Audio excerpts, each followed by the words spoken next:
Hey guys, welcome back. So this week we are doing something just a little bit different. Since I've been doing these weekly garden tours for so long, I actually have a garden tour of this exact week from last year, and I thought it'd be really fun to directly compare last year's garden this time versus now, and kind of talk about whether or not I'm at the same place, if I have changed my mind about anything that I'm doing, and just actually take the time to build on that experience directly. So in last year's garden tour, I actually didn't talk about my seedlings nearly as much.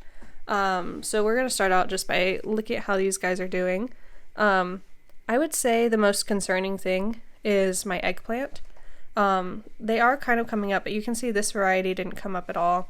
And this variety only had one come up. This one has two. I think that's a third one that just came up over there. And they are very behind. These were planted at the same time as everything else in this tray, which were planted at the same time as all of my hot peppers. And, they're just taking a very long time to germinate. They're really small compared to what I would like them to be. I don't know if it's just these varieties that are not germinating very well. Definitely this tray, because it has mostly other things in it, didn't get heat while it was germinating, which I think the eggplant might have needed. So I should maybe be more careful about making sure that the eggplant make it onto a tray with the peppers so that they get the heat while they're germinating. But I have planted some more seeds, and hopefully I won't end up being too far behind on that. I have already started potting up my sweet peppers. You can see all these missing cells here. And you can see how big these plants are getting. They definitely need the space. These ones down here are the ones that have already gotten potted up. And they are just settling in right now. But I think by this time next week, it will be really insane how much they've grown. Because with the tomatoes, as soon as I potted them up, they started growing like crazy. And excitingly, over here, we've got our very first ginger sprout. So that is really encouraging. It takes forever for these things to start growing. So that's really encouraging, because it takes so long that you start thinking, are they actually rotting in there? And then the hot peppers, I feel like I've got about another week before they're going to start looking kind of like the sweet peppers, where they just need their own space. And I don't know where I'm going to put them, honestly. I'm running out of space really fast. I only have space inside because all of my tomatoes have been outside. Basil's growing a little slower than I expected, so I've got just a little bit more time before I have to separate these guys. So out here on the porch are all of my tomato seedlings, and I have way more than I need. But you can see just how big they've gotten already. They're absolutely exploding now that they all have their own space. And unfortunately, they do have to wait a couple more weeks to go in the ground, because even though it has been basically spring feeling, it is getting chilly again today. And we do have a frost coming tonight, which is like almost exactly the same thing that I said this time last year. The last couple of weeks, it has been really warm. It has been warm enough to wear tank tops outside. And now tonight, we are getting all the way down to potentially 26 Fahrenheit, which is pretty well below freezing. It's a pretty solid freeze as far as all of these plants are concerned. But it might be the last major frost that we have this year, because we are quickly approaching our last frost date. And at this time of year, I would expect to see maybe close to freezing, maybe slightly below freezing, but 26 is pretty low down there. So this is like the last time that I would expect to see temperatures that low. And with the way things have been super warm lately, I am a little concerned about shock on the plants for it getting so cold so fast. So I'm going to go through the tour as usual and kind of focus this week on talking about which plants I am concerned about and whether or not I'm going to do anything to help protect them.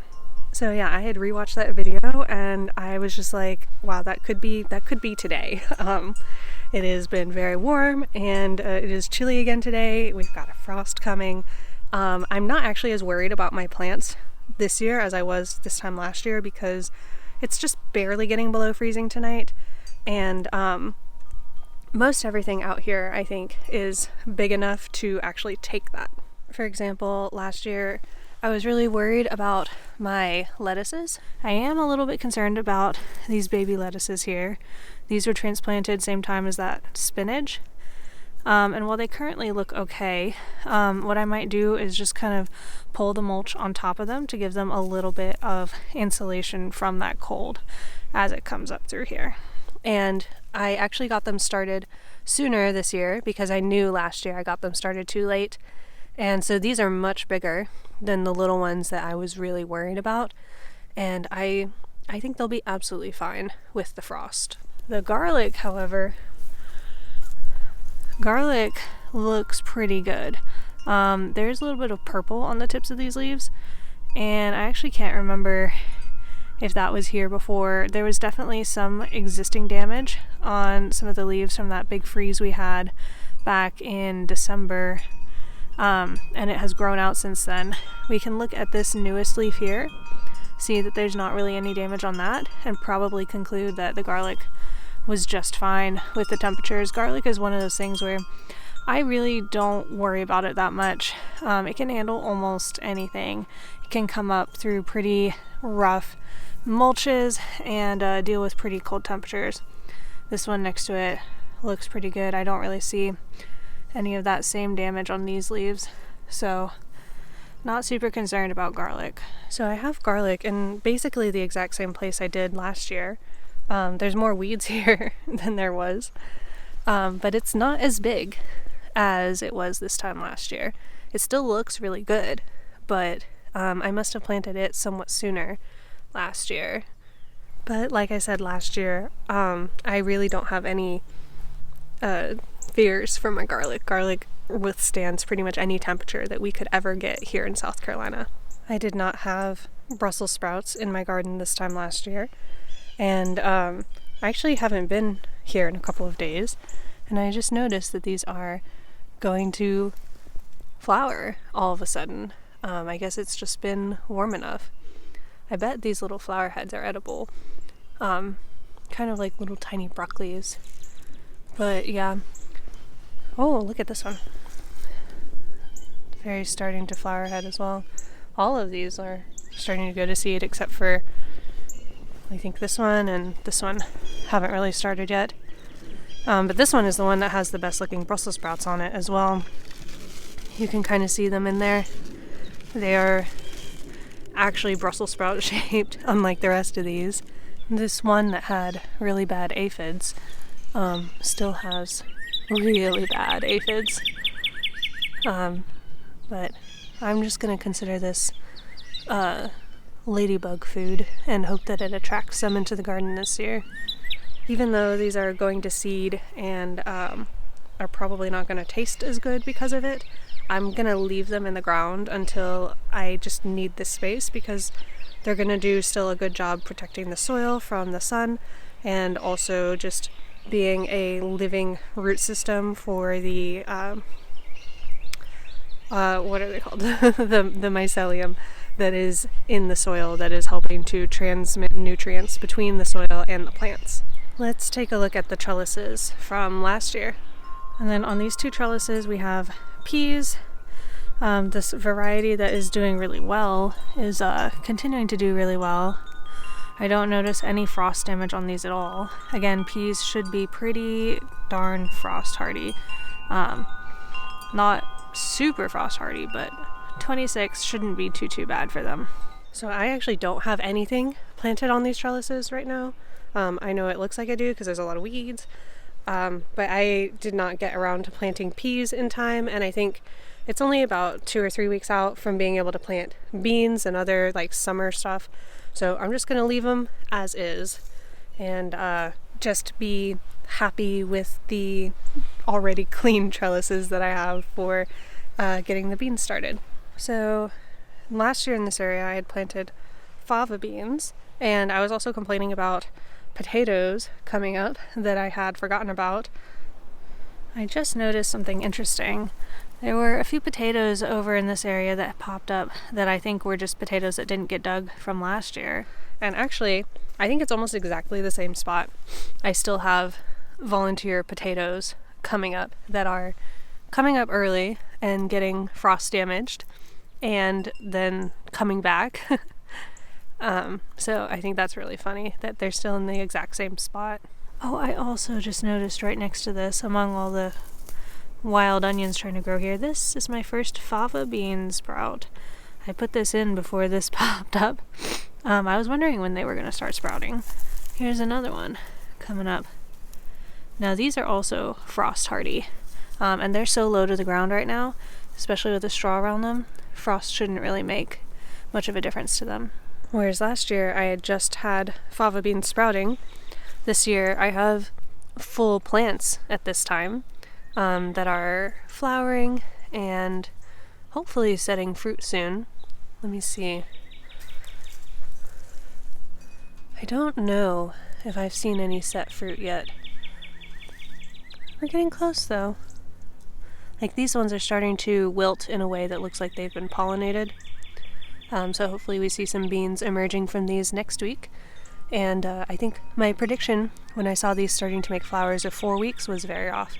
I think we're closer to 6 weeks from beginning to flower to actually harvesting fruit off of these. But that is still much, much sooner than I got fruit last year, because my fava beans that really produced for me, they were just bitty babies this time last year. So I think I did a good job with the fava beans at least. Look at how many violets there are out here. They are so pretty. Goodness. I've been harvesting a lot of flowers from these for tea, but they just keep, it's like they double every single time you harvest from them. Good gracious. I also did not have this Romanesco broccoli last year. And so the update on this is really just that I've decided to stop harvesting from it and let it go to seed. So I've got, I think, 1, 2, 3 plants that are going to make seeds for me, and that should be good for cross-pollination and redundancy if something happens. I would like to at least have these flowering because I know that they can deter some pests, but also hopefully I'll get some seeds. It's not just Romanescos, it's actually any brassica that is said to repel pests when it is flowering. And I don't actually know how true that is, but I figure it really can't hurt. Last year, I think my Vegeta bed was brand new, but in this one, which I just put up recently, I planted out more of these lettuce starts for now. And these are looking amazing, of course, in the fresh compost that they've been given. And now look at all these new raised beds I've gotten here. It is quite a bit. And notable thing I did was I mowed the lawn for the first time this season. And I took the grass clippings and used them to mulch the raised beds. I'm actually thinking about using grass clippings to mulch the bulk of my garden this year, just because I'm getting so many leaves mixed in. And I think that will help not just with the texture, but also with balancing out the nitrogen and carbon as they're breaking down in on top of the soil. My thyme is just exploding. It looks so good and healthy. I need to probably harvest some of this while it's in its really happy stage. Start drying some so that I have some. My thyme plant looks so much bigger this year than it did this time last year. It's really gratifying to see that difference, honestly. And it does still look really good. Like, the greens are coming in, and this is probably the perfect time to harvest a bit of it for drying. I haven't started filling these 2 raised beds yet, but I have started filling this one. It's got some logs in the bottom and some sticks, and then I put a bunch of the grass clippings in here as well. I'm waiting a few days before I add anything else on top because I really want this to settle down into the cracks so that once I put soil on top, I don't have as much settling as I have had in the past. And it's actually really, it feels like a really nice way to use all of these grass clippings and all of these leaves. This bed I'm thinking I will do potatoes in, and my plan is to do some soil and then put the potatoes, and then every time I mow the grass, mound up the grass on top of the potatoes, and kind of see how that goes. See if I can get away without buying straw for that. Let's take a look at the blueberry patch from last year. So if we look at this frost fabric here, you can see dandelions through it. It's pretty thin overall. I've been covering the blueberries because this plant over here started making flowers, and blueberries should be alright in a frost, but once they start making flowers, the flowers are a little more sensitive. So let's pull this up and take a look. Oh yeah, this is definitely not good. These were really white and plump yesterday, and now they look a little brown. I think a lot of these flowers are not going to produce fruit, which is very sad. It must have gotten really cold. I know for like buds and stuff, they're a little more cold resistant than the fully open flowers. So I bet a lot of these will be okay. But yeah, that does not look good. So that plant that I was worried about is actually this one. And you can see the flowers, the color on them is very different this year. I have suspicions that me covering it last year actually overheated it, and that was heat damage on those flowers and not frost damage. I don't know that for sure, but it gets kind of hot during the day here, even if it gets really cold at night, and that is my suspicion. It is only getting down like barely below freezing, which these flowers should be able to tolerate, so I'm not going to cover them. I'm just going to see what happens. I will say I did not harvest any blueberries off of this plant last year. So here's hoping I get at least some. I mean, look at all these flowers. I actually haven't used that frost cover at all this year, and I think mostly it's out of laziness. I do tend to just leave the plants to fend for themselves.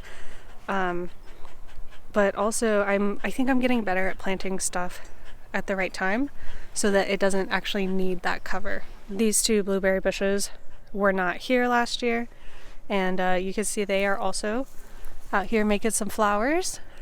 So here's hoping we get some good blueberries this year.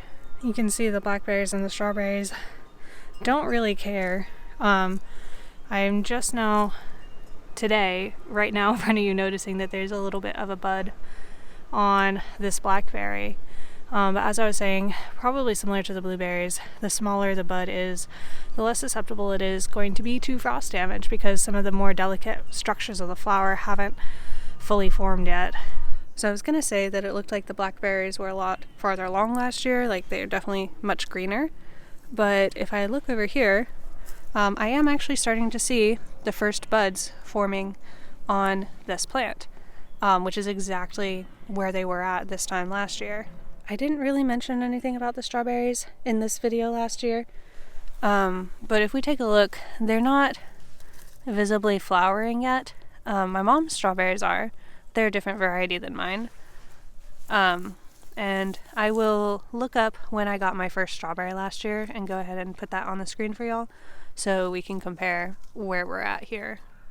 Oh, and I almost forgot to mention it, but in this new bed that I have planted, I did put some asparagus crowns, which I mentioned, and I am seeing my very first little asparagus coming up. Look how cute they are. I won't be harvesting anything from them this year. We'll see how they look next year. I know usually you say wait till the third year, but the crowns are already a year old. So next year, if they're looking really good and sturdy, I should be able to harvest at least a little bit from them. Last week I had asked what you guys think I should put on this new trellis I have, and I think the winner is going to be scarlet runner beans. I think that they are perennial, and I actually really wanted a perennial in that space, and roses sound like too much work to me, so we're going to try out the runner beans. If you liked this video and want to watch it without any ads, you can join my Patreon. For just $1 a month, you can get all of these videos without any ads, plus some videos that I only post to Patreon. Alrighty, that is all I have for you guys today. I hope that you really enjoyed this comparison. If you'd like me to do stuff like this more often, please let me know in the comments below. And if you want to catch up on all the other garden tours this year, I'll leave a playlist up here. Until next time, happy gardening!